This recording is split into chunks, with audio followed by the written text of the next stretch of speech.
Topic है हमारा admission of a partner. Partnership में हम लोग बात कर रहे थे दो या दो से ज्यादा लोग जब मिलकर किसी बिजनेस को करते हैं ताकि कुछ प्रॉफिट या लॉस कमा सकें। लॉस कमाने की तो इच्छा नहीं होती लेकिन मजबूरन शेयर करना पड़ता है।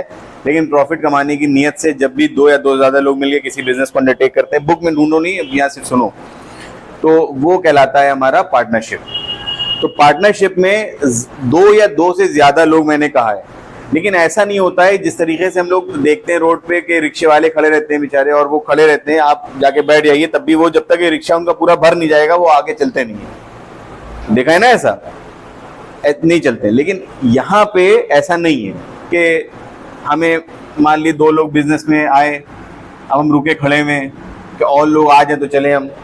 ये ट्रेन की तरीके से कि चाहे वो आपका टिकट हो गया, ट्रेन इतने बजे निकलनी है, वो चली जाएगी अपने रास्ते। अगर किसी को बैठना है तो वो अगले स्टेशन से बैठ सकता है। यहाँ पे भी यही है, दो लोगों ने एक सफर शुरू किया, आगे चल के पता चला ये लोग बिजनेस चलाने लगे। आगे चल के मान लीजिए किसी कोई कई वजहें होती हैं, बताएंगे, हुई तो तीसरा भी आदमी आ सकता है, कुछ वक्त के बाद चौथा भी आ सकता है, कुछ वक्त के बाद पांचवा भी आ सकता है। जिसको उतरना है वो उतर भी सकता है इस ट्रेन से। मतलब जो आदमी चाहे अब बिजनेस नहीं करना है तो वो रिटायरमेंट भी ले सकता है, किसी की डेथ भी हो सकती है, बहुत सारी चीजें हो सकती हैं, क्योंकि माना जाता है बिजनेस, ये जो बिजनेस है ये चलता रहेगा। ठीक है, ऐसा नहीं है कि हम लोग वेट करेंगे कि 10 लोग हो जाए तो हम बिजनेस स्टार्ट करें। दो लोगों में आपस में म्यूचुअल अंडरस्टैंडिंग क्रिएट हो गई और दोनों ने कहा साहब हमें एक बिजनेस अंडरटेक करना है, बस ये बिजनेस स्टार्ट हो जाएगा आज की तारीख से। क्लियर हो गया यहाँ तक बात? अगर आप किसी बिजनेस को 2022 में देखते हैं और फिर 2032 में देखते हैं, 2022 में वो 2 लोग थे साथ में और अभी यहाँ पे आके मान लो फॉर एग्जांपल 8 लोग हो गए, तो इसका मतलब ये नहीं है कि 2022 का जो बिजनेस है उसमें 8 लोग 2022 में ही जुड़ गए हो या 2023 में ही जुड़ गए हो सकता है वक्त के साथ, बदलाव के साथ नए लोग जुड़ते गए हो, पुराने लोग हटते गए हो, ऐसा ही पॉसिबिलिटी होती है। तो एडमिशन पार्टनर का क्यों होता है, क्यों ये दो लोग आगे चल के किसी और आदमी को अपने साथ बिजनेस में लेने को तैयार हो जाते हैं? वजह हो सकती है ये भी कि इनको पैसे की जरूरत हो, और भाई दो लोगों का पैसे कम पड़ रहे हो, उनकी क्रेडिट स्टैंडिंग कम पड़ रही हो, कमजोर पड़ रही हो, तो वो चाहेंगे तीसरा आदमी भी आ जाए हमारे साथ बिजनेस करने, वो भी पैसा लेके आए। तो पैसे की वजह से भी एडमिशन होता है। या मान लो फॉर एग्जांपल किसी एक पर्टिकुलर काम में ये लोग का एक्सपर्टाइज नहीं है, तीसरे आदमी का बहुत एक्सपर्टाइज है, तो इसलिए भी हम उसको बुला सकते हैं, क्या भाई तुम आओ। मान लो हमने और हमारे दोस्त ने एक कोचिंग स्टार्ट करी जहाँ पे हम लोग बहुत अच्छी अच्छी चीजें पढ़ा रहे थे। अब हमने सोचा कि कल आइल्स भी इसके अंदर शामिल किया जाए, तो एक आदमी था जो आइल्स का बहुत मास्टर आदमी था, उसको हमने अपना पार्टनर बना लिया। या मान लो फॉर एग्जांपल हमने कहा कि हम PCSJ की कोचिंग स्टार्ट करेंगे, तो एक आदमी था जो कि कह रहा था हम पार्टनर बनेंगे तभी आएंगे, वो PCSJ का माहिर था, तो उसको भी हम एडमिट कर सकते हैं एज अ पार्टनर। नॉलेज के लिए भी, एक्सपर्टाइज एक्सपीरियंस आदमी के लिए भी हम किसी को पार्टनर एडमिशन दे सकते हैं।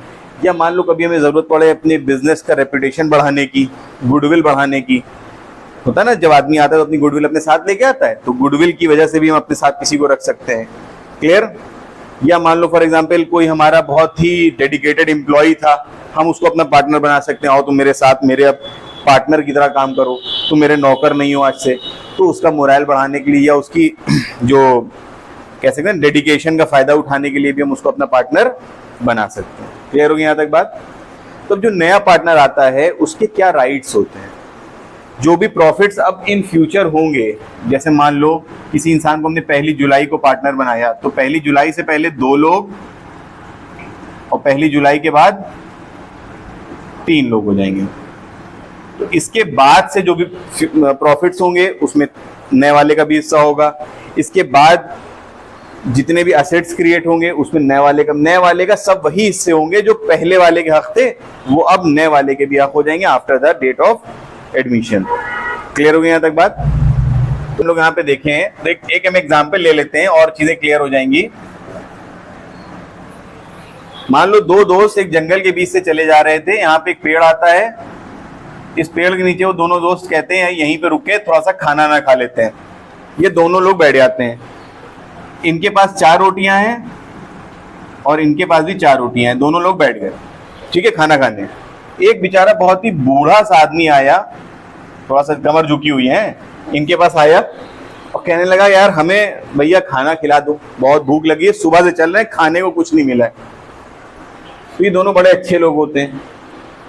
ये क्या करते हैं, 2 रोटियां अपने पास से इनको देते हैं और ये 2 रोटियां इनको दे देते हैं, ये भी। तो अब इन दोनों पर कितनी कितनी रोटियां बची, 2 इनके पास बची और 2 इनके पास बची। बात ध्यान समझिएगा। इसका मतलब पहले 4 रोटियां थी, देने के बाद 2-2 रोटियां इनके पास। अब जो एग्जिस्टिंग प्रेजेंट बची वो कितनी थी, 2-2 रोटियां बची। और जो नया वाला आदमी आया था, जो बूढ़ा एकदम भूखा प्यासा, कमर झुकी हुई थी इसके पास कितनी टोटल रोटियां हो गई, 4।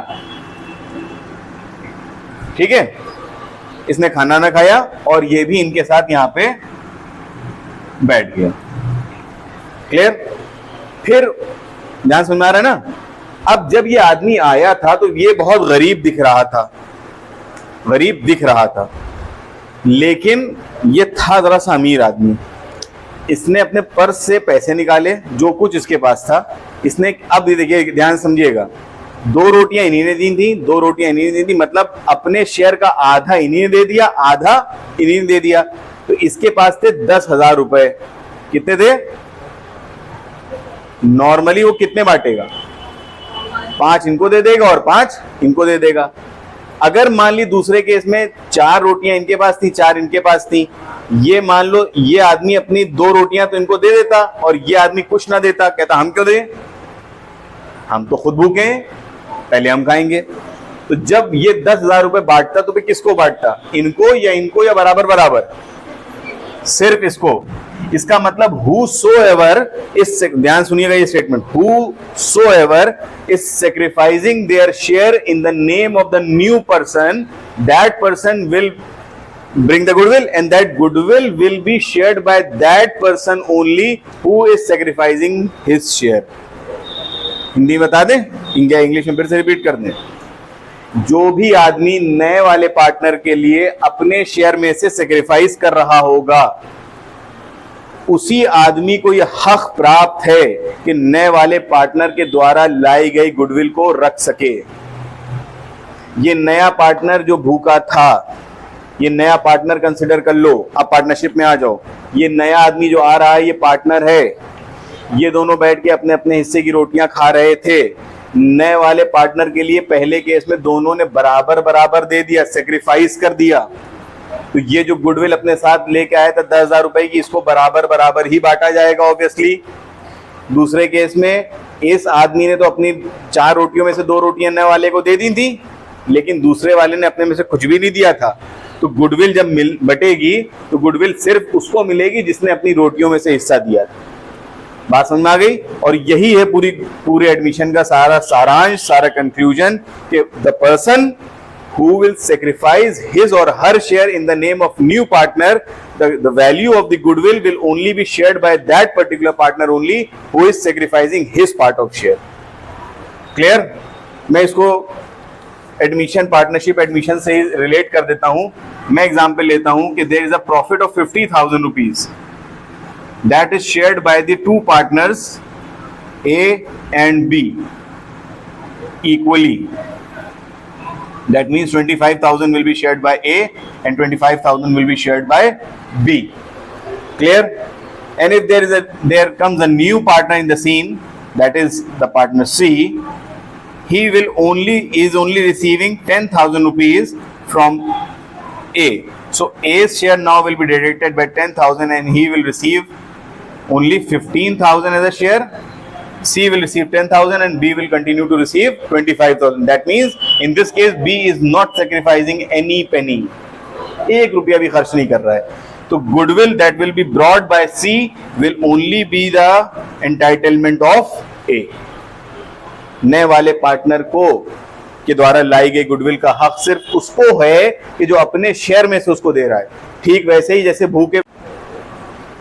ठीक उसी तरीके से जैसे ये भूखा आदमी जब यहाँ पे आएगा खाना खाने के लिए और जो 2 लोग उसको अपने खाने में से हिस्सा देंगे, तो जो भूखा आदमी है, जो बना हुआ भूखा है, बना हुआ गरीब है, उसके पास तो बहुत दौलत थी, वो अपनी दौलत उन्हीं को देगा जिसने उसकी मदद की। ये एक जनरल रूल है इंसानियत का कि जब तुम किसी की मदद करोगे तभी तुम्हारी मदद भी होगी। भले वो आदमी ना करे तुम्हारी मदद, लेकिन तुम्हारी मदद तभी होगी जब तुम दूसरों की मदद करोगे। दूसरों की मदद करते वक्त ये नहीं सोचा जाता है कि हमें यही मदद मेरी मदद करेगा आगे चल के, नहीं। हिसाब किताब वाला कोई और है, हिसाब किताब अल्लाह करता है, ईश्वर करता है, लेकिन तुम किसी की मदद करोगे तभी तुम्हारी मदद होगी। ठीक यहाँ पे जिस तरीके से ये बूढ़े आदमी की इन दोनों लोगों में से सिर्फ इसने मदद की थी ये सोच के कि ये भूखा और गरीब है, लेकिन बाद में बदला यही अमीर निकला और इसने जो इसके पास जो दौलत थी उसने उसी को दी जिसने उसको रोटी दी थी। उसी तरीके से पार्टनरशिप में भी ये होता है कि दो लोग पार्टनर अपने प्रॉफिट को शेयर कर रहे होते हैं, तीसरा आता है तो ए जो है अपने शेयर में से उसको 10,000 रुपए दे देगा, तो जो ये जो सी गुडविल लेके आएगा, इस गुडविल का भी हक सिर्फ किसका होगा, ए का होगा। या जिस भी रेशियो में ए और बी सेक्रीफाइस करेंगे अपने शेयर को टूवर्ड्स अ न्यू पार्टनर की गुडविल भी उन लोगों को उसी रेशियो में मिल जाएगी। Am I clear? अब ये रेशियोज कैसे निकलते हैं, किस तरीके से बढ़ते हैं, इसके बारे में हम लोग नेक्स्ट डिस्कशन करेंगे। अभी हमने ये समझ लिया है कि ये एडमिशन ऑफ द पार्टनर है क्या। क्लियर?